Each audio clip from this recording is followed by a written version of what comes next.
going to be starting up front here with our tongue jack. Basically our first switch here so you can turn on the light, so if you had to hook up at night.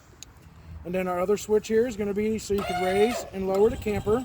That's how we get on and off the tow vehicle. This is also how we level front to back. I do like to recommend before you unhook from the tow vehicle to make sure you're level from side to side first by using a carpenter's level right inside the doorway. Or you can buy little stick-on levels you can stick on the coach. Use the tow vehicle to help you roll onto those blocks to help you level from side to side. Then unhook and level front to back with this guy. Once you have done so, then you're going to lower your stabilizer jacks that are located on each corner of the camper. Basically, it's going to be a 3/4 socket. It's easier to put it on a drill. They do provide the manual crank for you, and I'll show you that in just a moment. Next, we're going to have our two 20-pound tanks. These guys have both been filled, minus what was used to test the propane system with. This guy here is your regulator. Right now, it's reading red because it doesn't have no propane flow. You go to turn it on, as you see it just flipped the green, showing us that we got flow. Once the tank is empty, it will turn red. I'm going to turn this here so you can see there is a notch here that shows you what tank you're using. This model is designed to where you can't have both tanks on. Once the one tank is empty, it will draw from the other tank. But you won't know that that one canister is empty unless you come out here and look at this guy and it'll be reading red. Next, we just got our battery. It is AGM style battery for the solar panels. And I'll show you that here in just a moment.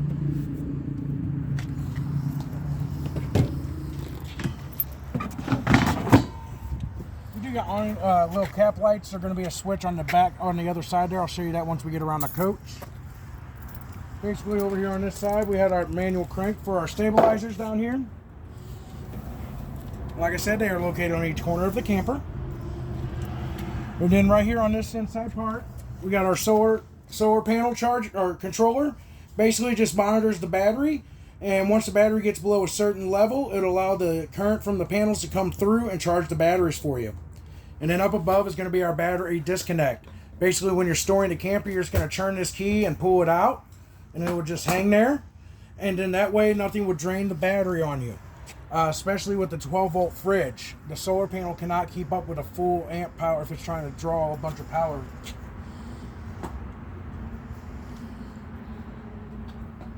And I'll show you guys that once we step inside as well. Right now we got this window open. This is a fire engine window. This is actually on a hinge. We'll talk about it a little more once we're inside. Down below here is going to be your gray tank. This is going to be for the kitchen sink only. Our valve is there on the back side of that. It's a little harder to see. Once we come here to the back side, we're going to have our other area here. Basically, you're going to have your black tank here, and then your other gray tank, bathroom, sink, and shower, and then just a toilet. Always make sure you hook up your sewer hose first, and then it'll go into the ground. You do also have a black tank flush. We'll talk about that here in just a moment when we get to our little water station area. This guy here is going to be the back of the water, or the front of the water heater. Basically, this guy has options of a gas or electric. The gas is going to be controlled from a switch inside. For the electric, there's a switch down here on the lower left-hand side. And then this guy here is going to be your anno rod. This guy starts out the size of a dime and will work itself down to the size of a coat hanger. What it's doing, as you see it, is attracting the calcium and the impurities in the water, so it attacks the rod and not your tank because it is a steel tank. This is a 1 1/16 socket when you go to put this in or take it out.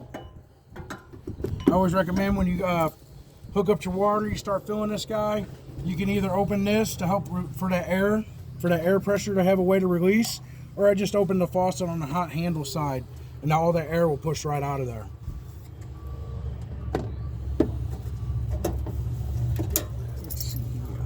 Alright, as we come around to the back, you're going to have your 50 amp power cord. This does come with the coach.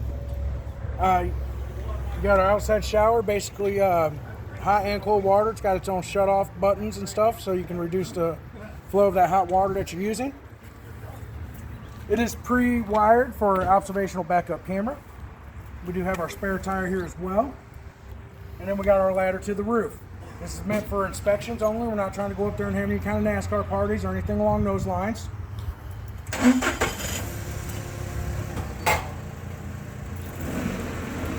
Next, we're going to have our like campground, park cable, or satellite hookup.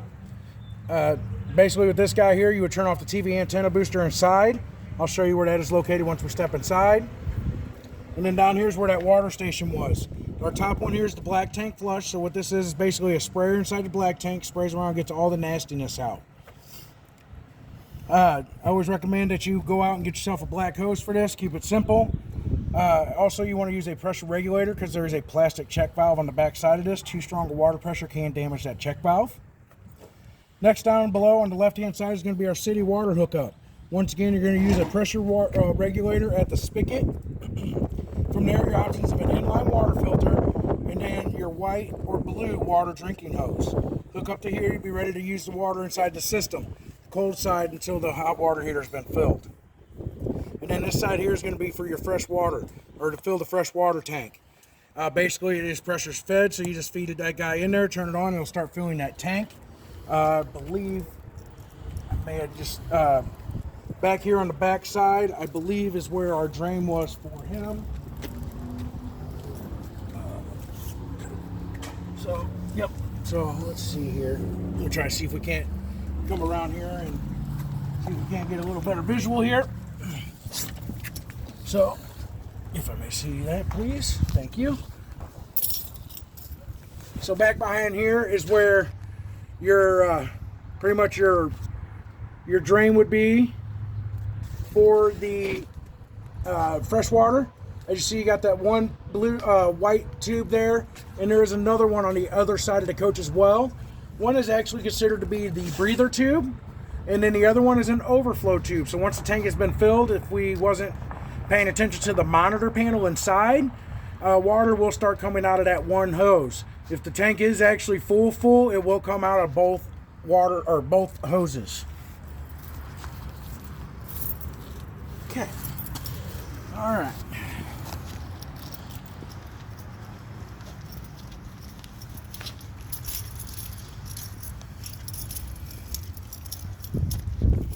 All right, so labeled right here is our low point drains.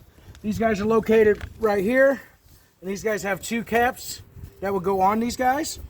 Basically, these are the lowest points of the water lines of the coach. What I always like to say, these guys always get used whenever you go to winterize the coach because you're trying to get all the water out. But I also like to say when you're done camping, you take these caps off, open up a faucet inside the unit. As you drive home, air is going to blow through those lines and push any excess water out for you. So you wouldn't have any water that was left in the lines that becomes potentially stagnant or rotten egg kind of smelling. We'll come back and talk about our steps here in just a moment. Basically with our tires, you just want to make sure the tires are torqued to the proper specs. It is 100 foot-pounds, and this is to be checked at 50, 100, and 200 miles. I always like to recommend once you leave the campground, you make a whole bunch of turns, but usually the first place we're stopping is the gas station to refill. While you're refueling, you can also check the lug nuts. You're knocking out two birds with one stone. Also, you do always want to try to keep the tires topped off to their max PSI level. I believe these guys were 65 PSI. If you ain't ever sure or if you forget, it is also labeled on our tire right here, and it does say 65. Next, we have our furnace area here. Basically, we don't try to hang nothing in front of it. It does have caution stickers saying that it is hot. We do like to recommend getting mud dauber screens to put over these guys. It just keeps mud daubers out of there, but also the wasp. To prevent potential damage or clogging lines, things along that where it doesn't work properly. We do have the outside speakers. I'll show you how to turn those guys on once we are stepped inside. We got our vent here for the stove. Basically, this would just pop open. You turn on the fan, it'll kick this open, and then it's your exhaust. When you go to close this guy, I do always recommend trying to put your finger in the middle, and you just help feed it into the little notches or grooves on the side, and then it'll close and secure. This guy here is going to be the mount. You can bring the TV from inside out here, and it'll mount right there. With that, that's where you would plug it in here, and it does. And this is where you would hook up the TV. It says park cable, but as long as that booster is on, whatever local channels you're picking up through the digital channels, you'll get it out here as well. You do have an outside spray port, and then an area where you can hook up a dog leash. Inside this area here is going to be your outside refrigerator, a little mini fridge. This guy is 110 only, so you do have to be plugged into Sure Power for this to have power. And then you do have the paperwork for that and for the griddle down below inside here. With that, we got our griddle right here. Basically, we got our gas line here that would hook up right there. Let me grab that real quick.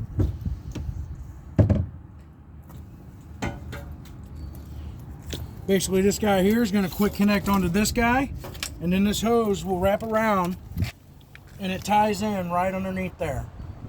There's a little valve on there that you would turn so that you're able to put it in, and then you'll turn it again to allow the propane flow to come through.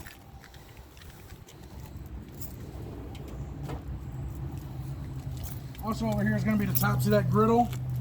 Here's our low point caps. This guy here is going to be the manual crank for your tongue jack. For some reason, something happened with the motor, you are able to still crank up the tongue jack. And then this guy here is for that little outside quick spray connection port. And it does come with a sprayer as well.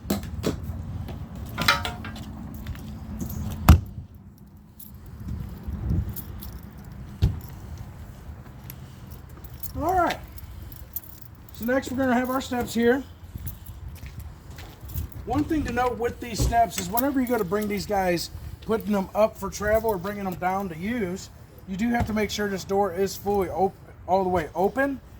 And the reason for that is when you go to close these guys, if the door is not all the way closed, this guy here can get caught and cause damage to the screen door over time. This guy simply just locks behind here. And there's a little bit of play, but once you shut that door, it keeps it good and secured for travel. These guys here on each side is so that you can adjust the feet. So, and the reason for that, bring this down to show you, is that because you're going to want this as flat with the threshold as possible. Basically, as you see, there's a little minor gap there. That's going to be pretty close to okay. But generally, you just want it as flat as possible. Too much of an elevation here will cause issues when you try to close the entry door. And the screen door can cause damage to both areas. All right, before we step inside right here, while it's easy to kind of look at, we're going to have our fuse panel box located right here.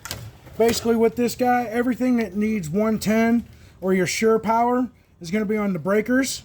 And they do have everything labeled for you. And this guy right here is actually for your GFCI outlets. So if for some reason there's an outlet not working and it says GFCI, come make sure this guy hasn't been tripped. A lot of times it happens if someone's trying to use a blow dryer and an electric skillet at the same time. That's usually the common thing I hear. And then everything on this side is what would be controlled off of the battery, which is going to be on the fuses. And then once again, everything is labeled right there for you as well.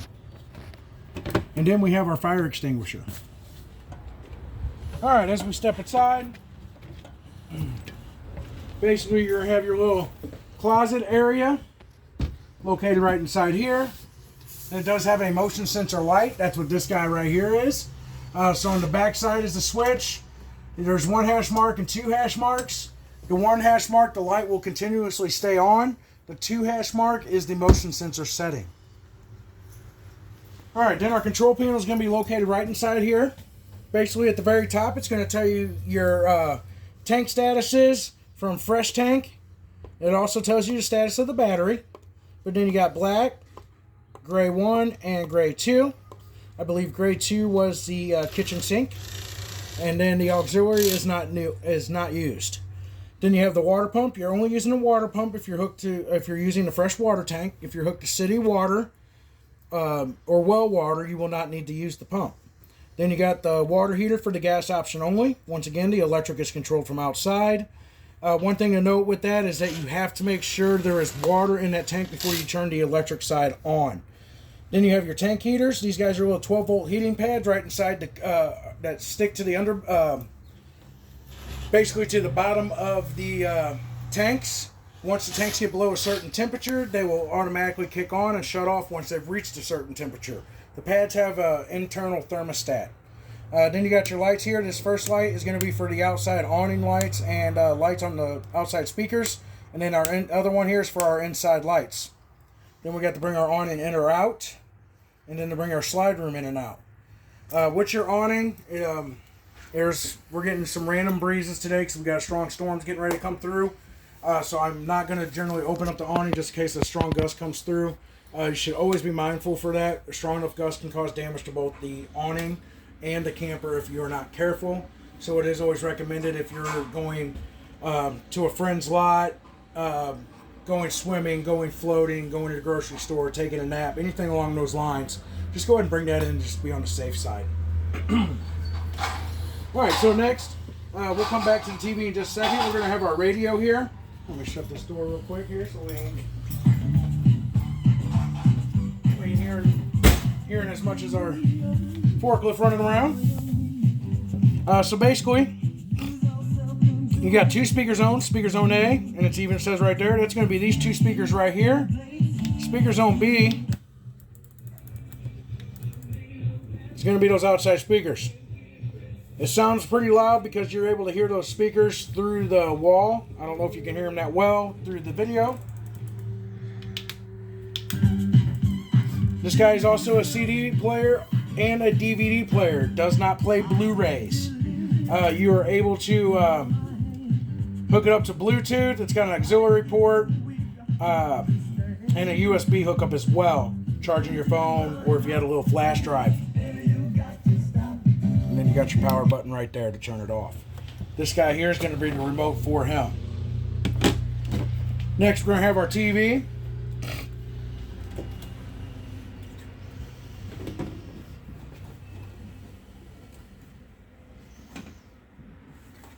Can't remember if this guy popped out or not.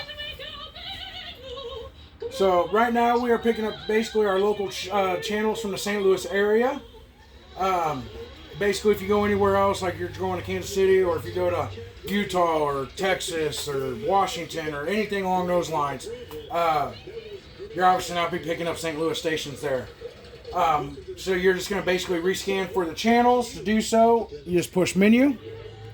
I normally push the arrow key back one time. It'll take us to channel.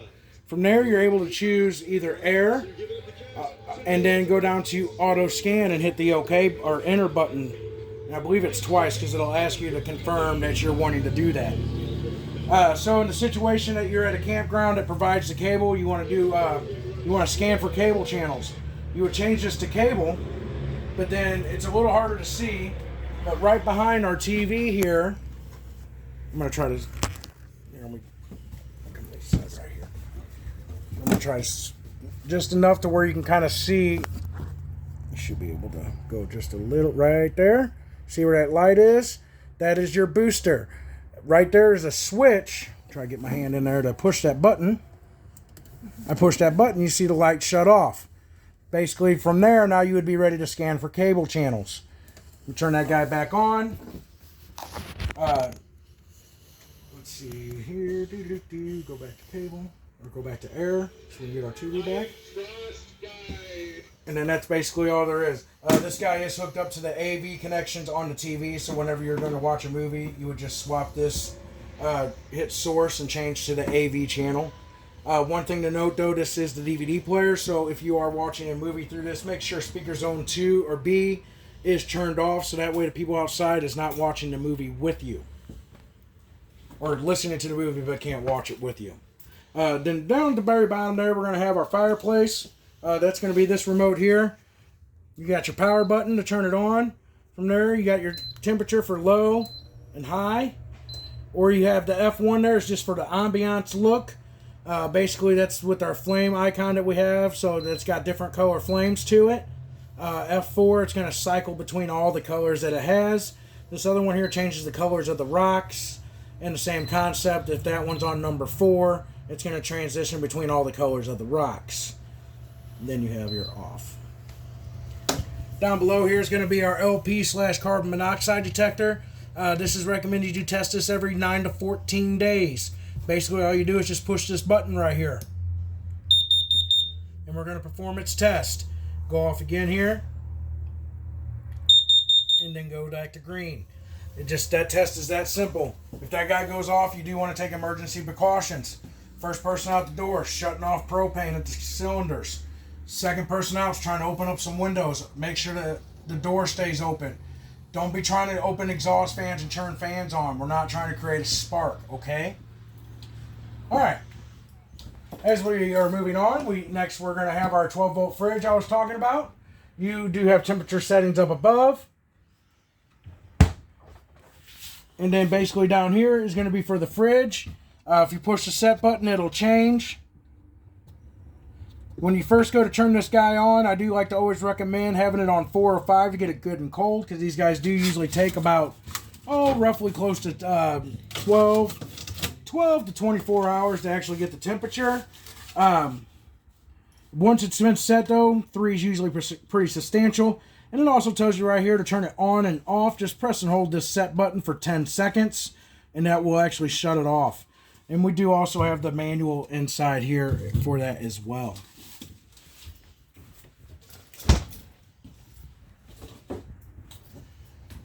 Next, we're going to have our stove area here. Basically, with the stove, you would turn this guy to the flame icon, and then you would turn to light. This guy's only going to stay lit for a few seconds because we don't have the propane on right now, so that guy should be starting to kick down right about now. As you see, our flame is getting dimmer. Usually about 8 to 10 seconds if the propane is off, and that guy's just going to run out. This is going to be your spark igniter on this side, this here, so that you can light the oven. Same concept. You're going to turn this to that flame icon, push and hold it in, and then you're going to spark ignite until it has ignited down below. Usually if you angle this glass just right, you can usually see the image or the reflection off of here. So you ain't got to have your head all the way down here while trying to light. You're usually able to see it off this glass if you position it just right. Then you got these guys here. Basically the 1 hash mark will just turn these little pretty ambiance lights on. The 2 hash mark turns these on, but it is also the light for the oven also. You do have storage down below here, basically for some of your pots and pans. Please note though that this guy is not meant to hold like heavy skillets or cast iron skillets. The glides are not meant to support that kind of weight. Generally you're going to try to go out and find lightweight pots and pans, and generally you want to try to make sure they're no larger than 10-inch diameter span. This guy is always to be down during travel, and this is not a glass stove top. And then up above we got our hood range here. You got your fan and your light. Should always be on whenever you're using the stove or oven. Then we got our microwave up here. Basically pretty self-explanatory with the microwave. I always like to recommend no setting the clock. You go out and do something, you come back, you see the clock ain't set. That shows you there's a power failure at the campsite or the electric company. You want to find out where that came from. Inside our top drawer here is going to be our owner's manuals. Not all the manuals are going to be in the coach. A lot of manufacturers are now starting to swap to online manuals. So if there's a manual that you're looking for that ain't in here, it is recommended you just go and kind of Google what you're looking for, and it'll help pull up manuals for you. You do got your storage space up above here as well. And then we got our thermostat guy right here. With this, it's a lot of button pushing. When you first turn it on, it's going to light it up. From there, you've got fan low and fan high. Then you got cool high and cool low. And these 2 settings right here, don't matter what you have the temperature set to, the air conditioner is just going to automatically run and come on.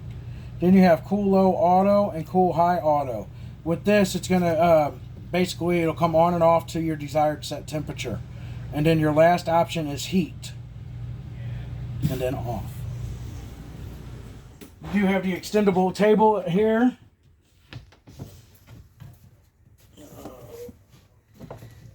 Basically, these guys come in and lock into place.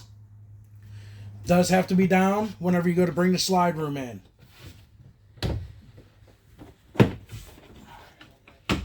Do be careful with that. Those things are known to pinch your hand. Just did it last month. Basically, you got your lock here for the sliding door. Basically, that guy just goes and shuts and locks like so. Nice, good, stiff magnet on them. As you see, it's grabbing our lock there. We got our light switch for the bedroom here. This was our fire exit window I talked about here. Basically, this guy just sets and locks into place like so.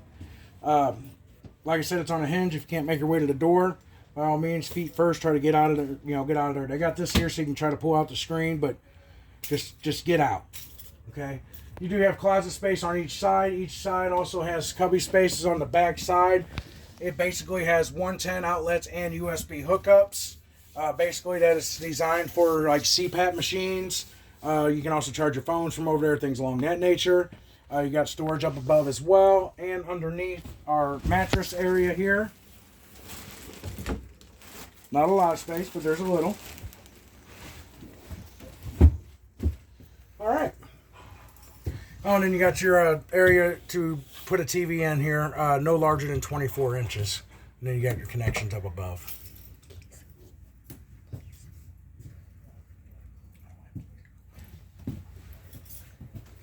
Your dinette does break down into a bed as well. Basically, you would pop the top, or pop your tabletop up. These legs pop out of here, and they would just lay on the ground. And then your table's going to basically sit right here on this slip edge. And then you use these back cushions to fill it in. I believe it is a full, I think it's the size of a full. I'm pretty sure. Next, we're going to have our recliners. With the recliners, to recline them, there are handles here on the side. They're kind of tucked in a little bit right here. You pop these guys up and then recline. It does fold all the way back. You do have the cup holders here that light up, and it lights up underneath as well.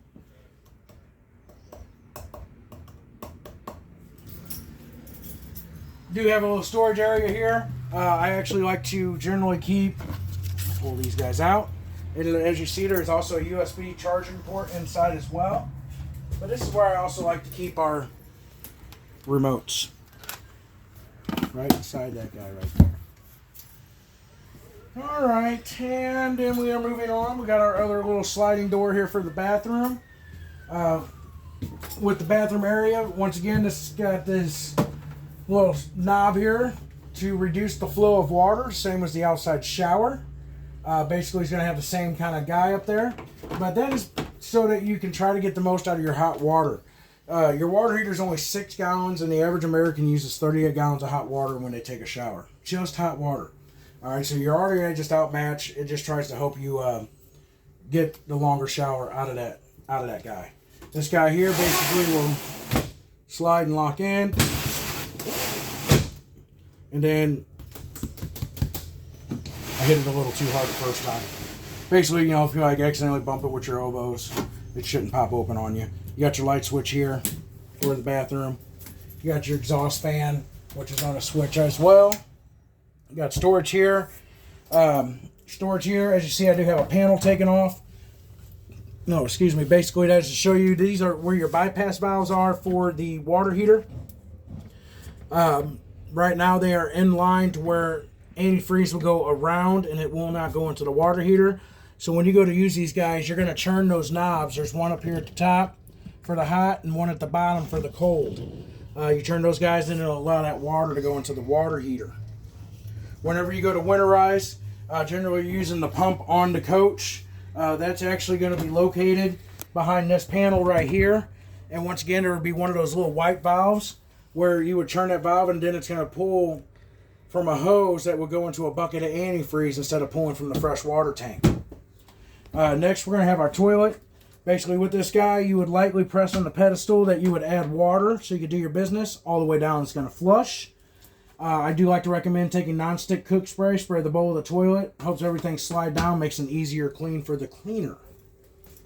But then you got your sink here, your medicine cabinet, and then you also got storage in here as well. And then from there, we have made our way to the door. I do have your guys' keys. I just ain't got them on me. Basically, the purple key is going to be for your entry door. You have a black key that's going to be for the front compartments. And then your silver key is a 751 key, and that's basically going to be for the outside shower and like where your grill and refrigerator is located. Other than that, though, we have made our way around your coach. If you guys do have any questions, please feel free to call us. We'll do our best to answer those for you over the phone. Thank you and have a wonderful day.